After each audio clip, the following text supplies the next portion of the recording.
Friends, welcome back to दिया channel. तो friends, हम एक्सरसाइज 9.1 में क्वेश्चन 11 का सॉल्यूशन देखेंगे। और इससे पहले मैंने इंट्रोडक्शन और क्वेश्चन 1 to 10 का सॉल्यूशन अपलोड कर दिया है। और फ्रेंड्स, नहीं देखा है तो देख लेना। और फ्रेंड्स, वीडियो पसंद आती है तो वीडियो को लाइक करना, शेयर करना और हमारे चैनल को सब्सक्राइब करना। और हम फेसबुक और इंस्टाग्राम पे भी अवेलेबल है, तो वहां जाके आप हमें फॉलो कर सकते हैं। तो चलो फ्रेंड्स, देखते हैं क्वेश्चन 11। और टीवी तो फ्रेंड्स पहले देख लेते हैं कि यहाँ आपको क्वेश्चन में फिगर गिवन है। श्योर नहीं है कि क्वेश्चन एग्जाम में जो क्वेश्चन होगा उसमें आपको फिगर दिया होगा। यहाँ इतने सारे क्वेश्चन हमने 11 तक क्वेश्चन सोल्व किया, उसमें से 2 ही क्वेश्चन में हमें फिगर दिया था, पहला वाला क्वेश्चन और ये क्वेश्चन 11 है उसमें। बाकी सारे क्वेश्चन में हमने खुद फिगर बनाए थे। तो कैसे आपको क्वेश्चन रीड करके फिगर बनाना है वो भी हमने बहुत बार देख लिया है। और यहाँ आपको लकीली यहाँ फिगर दिया है, पर आपको तो क्वेश्चन ऐसे ही सॉल्व करने का ट्राई करना है कि आपके पास फिगर नहीं है, फिगर आपको खुद बनाना है, क्योंकि एग्जाम में आपको दिया होगा नहीं दिया होगा उसकी कोई गारंटी नहीं है।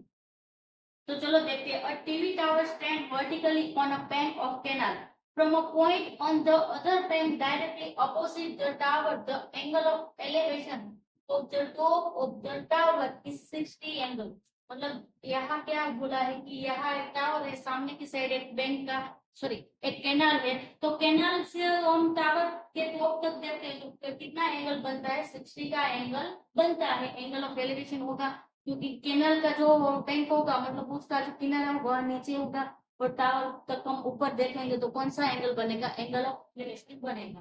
From the another point 20 metre away from this point, मतलब जहां से कैनल का जो पॉइंट है उसका बैंक, वहां से 20 मीटर थोड़े दूर जाके दूसरी बार हम जब देखेंगे टावर के टॉप पे तो दूसरा एंगल बनेगा। तो कौन सा एंगल है? यहाँ आपको बोला है क्या? From the another point 20 metre away from this point, मतलब पहले वाले जो पॉइंट पे जो एंगल ऑफ एलिवेशन बना उससे 20 मीटर आगे जाएंगे, दूसरे पॉइंट से हम देखेंगे टावर के टॉप पे।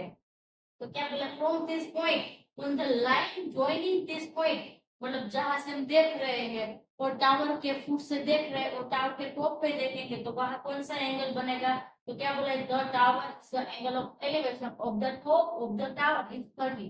तो वहां कौन सा एंगल बनेगा? 30 का एंगल बनेगा। Find the height of the tower, जो हमें यहाँ नहीं दिया है तो उसकी हाइट फाइंड करनी। उसके उसके बाद क्या बोले? The width of the canal. तो यहाँ अच्छे से पहले हम फिगर को समझते हैं, उसके बाद दूसरी बार क्वेश्चन रीड करेंगे, क्योंकि जितना आप अच्छे से समझ के सॉल्यूशन करेंगे उतना सही सॉल्यूशन कर पाएंगे। तो पहले तो क्या है भाई, यहाँ कैनाल है, ये जो कैनाल है, यहाँ जो सी पॉइंट है वो कैनाल है। और यहाँ टावर, ये जो बी पॉइंट है वो क्या है? टावर का फुट है, जो ग्राउंड लेवल पे टावर का फुट है। और यहाँ कैनाल का बैंक है। तो यहाँ जो टावर है उसके टॉप पे हम यहाँ कैनाल के पास खड़े रह के टॉप पे देखेंगे ये कौन सा एंगल बन रहा है? एंगल 60 का एंगल बन रहा है, जो हमें यहाँ बोला है एंगल ऑफ एलिवेशन होगा, क्योंकि हम ऊपर ही देखेंगे, टावर का टॉप पे देखेंगे तो ऊपर ही देखना होगा। उसके बाद आपको क्या मुझे बोला कि जो ये जो पॉइंट है यहाँ से लेकर थोड़ा 20 मीटर हम दूर जाएंगे और वहां से जो पॉइंट बनेगा, एंगल बनेगा, टावर के टॉप पे देखेंगे। और यहाँ जो है फुट पे क्या बोला है? फुट ऑफ द टावर, मतलब टावर के फुट के सामने हम खड़े रहेंगे और टावर के टॉप पे देखेंगे तो कौन सा एंगल बनेगा? 30 का एंगल बनेगा। तो बेसिकली आपको यह सी से लेकर डी तक का डिस्टेंस दिया है और यहाँ डिस्टेंस नहीं दिया है। बी से सी तक का मतलब बीसी का डिस्टेंस आपको नहीं दिया है। जो टावर और कैनाल के बीच जो डिस्टेंस है वो आपको नहीं दिया है, तो वो भी आपको फाइंड करना है। और दूसरा आपको क्या फाइंड करना है? जो टावर का हाइट फाइंड करना है। तो यहाँ आपको दिया है, नहीं दिया होता तो कैसे हमें फिगर बनाना है वो हमने बहुत बार देख लिया है। फिर भी इसमें अच्छे से क्वेश्चन में जो दिया है वो फिगर में कैसे मेंशन किए ड्रॉ किए वो खुद समझने की ट्राई करेंगे, उतना अच्छे से आप समझ लेंगे। तो चलो देखते हैं इसका सॉल्यूशन। तो यहाँ फ्रेंड्स हमें क्या करना है? हमारे पास ये जो हाइट या नहीं है, हमें हाइट फाइंड करनी है। तो इसको हम बोलेंगे ए, और ये हमारा क्या है? परपेंडिकुलर होता है, ये हमारा बेस होगा और ये हमारा हाइपोटेन्यूज होगा। तो हमारे पास हमें क्या फाइंड करना है? तो हमें परपेंडिकुलर भी फाइंड करना है और ये जो बेस है वो भी फाइंड करना है। तो परपेंडिकुलर और बेस किस में होता है? टेन के फॉर्मूला में होता है। तो चलो भाई हम कैलकुलेशन देखते हैं। तो पहले तुम क्या करेंगे? ये जो 60 के लिए कैलकुलेशन करेंगे तो वहां क्या आएगा? तीन ट्रायंगल, कौन सा ट्रायंगल होगा? ए बी सी होगा। तीन ट्रायंगल ए बी सी। और यहाँ क्या आएगा? 10 60 का फॉर्मूला आएगा 10 60 इज इक्वल टू क्या होगा, परपेंडिकुलर डिवाइड बेस होगा। परपेंडिकुलर हमारे क्या होगा, ए बी होगा, ए बी।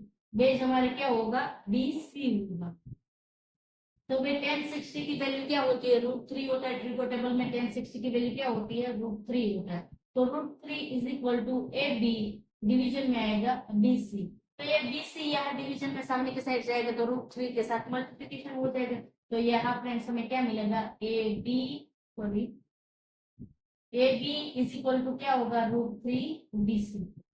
तो यहाँ हमें बेसिकली कोई वैल्यू मिली नहीं है, पर लिंक नहीं है। तो चलो अब दूसरे ट्रायंगल के लिए देखते हैं। तो दूसरा ट्रायंगल क्या होगा, ए बी डी होगा, याद रखना। ये पहले वाला ट्रायंगल था ए बी सी था, दूसरा वाला ट्रायंगल हमारा क्या होगा, ए बी डी होगा। तो यहाँ से हमें क्या मिलेगा, तो यहाँ हमें परपेंडिकुलर और बेस का ही फॉर्मूला रखेंगे, तो यहाँ से दोनों में किसी एक की वैल्यू हमें मिलेगी। तो दूसरा क्या होगा हमारा, in triangle A B D. तो यहाँ भी क्या होगा, 1030 का फॉर्मूला है क्या, क्योंकि यहाँ कौन सा एंगल बन रहा है फ्रेंड, 30 का एंगल बन रहा है। तो ये भी आपको ध्यान से देखना है कौन से एंगल है, वरना आप यहाँ गलत वैल्यू लिख देंगे। तो यहाँ भी क्या होगा फ्रेंड्स, परपेंडिकुलर डिवाइड आएगा बेस। तो परपेंडिकुलर हमारे क्या होगा, ए बी होगा। बेस हमारा क्या होगा, तो बेस में फ्रेंड्स ध्यान रखना, पूरा बेस हमें क्या दिया है, बी बी दिया है। और यहाँ आपको 20 का डिस्टेंस दिया है, वो सिर्फ आपको सीडी के लिए दिया है, ये बीसी के लिए नहीं है। तो यहाँ ये फॉर्मूला बन सकता है 20 प्लस बीसी, क्योंकि बीसी का डिस्टेंस हमारे पास नहीं है, हमारे पास सिर्फ किसका डिस्टेंस है, तो हमारे पास सिर्फ में सी डी का, ठीक है। तो यहाँ फ्रेंड्स क्या होगा भाई, 1030 का क्या होगा वैल्यू, ट्रिको टेबल में से तो 1 डिवाइड √3 आएगा। मोस्ट ऑफ केस में तो हमने 10 की वैल्यू यूज किया, तो सबको मालूम ही होगा। अब यहाँ क्या होगा, एबी की जगह हम क्या रख देंगे, √3 बीसी रख देंगे, क्योंकि एबी की वैल्यू क्या मिली है हमें पहले में, √3 बीसी मिला, या तो बीसी √3 दोनों क्या होगा, सेम ही होगा। और डिवीजन में क्या आएगा, 20 प्लस आएगा बी सी आएगा। अब क्या होगा फ्रेंड्स, ये जो 20 प्लस बी सी इसका 1 के साथ मल्टीप्लीकेशन होगा, और यहाँ √3 का √3 बीसी के साथ मल्टीप्लीकेशन होगा। तो √3 मल्टीप्लाई √3 करेंगे तो हमें क्या मिलेगा, 3। तो यहाँ क्या आएगा, 20 प्लस बीसी इक्वल टू क्या होगा, √3 मल्टीप्लाई √3 करेंगे। चलो लिख देती हूँ, फिर आप कंफ्यूज होंगे। √3 मल्टीप्लाई √3 बीसी क्या होगा, 20 प्लस बीसी इक्वल टू क्या होगा, 3 बीसी। अब यहाँ बी से यहाँ प्लस है, तो सामने की साइड जाएगा तो माइनस हो जाएगा। तो यहाँ क्या आएगा, 20 इज इक्वल टू क्या होगा, 3 BC माइनस करेंगे BC। तो भाई 3 BC में से 1 BC माइनस करेंगे तो क्या बचेगा 2 BC। तो यहाँ 20 इज इक्वल टू 2 BC। तो फ्रेंड्स यहाँ टू मल्टीप्लिकेशन में यहाँ आएगा तो डिवीजन, तो BC इज इक्वल टू क्या होगा, 20 डिवाइड आएगा 2। तो बीसी की वैल्यू हमें क्या मिली फ्रेंड्स, 10 मिली, क्योंकि 20 डिवाइड 2 करेंगे हमें क्या मिला, हमें 10 मिला। तो हम सॉरी बीसी, तो यहाँ फ्रेंड्स हमें बीसी की वैल्यू मिल गई, कितनी है, 10 मीटर। तो ये हमें मिल गया। अब हमें फाइंड क्या करना है, हमें हाइट फाइंड करना है। तो हाइट मतलब क्या है, हमारी ए बी है।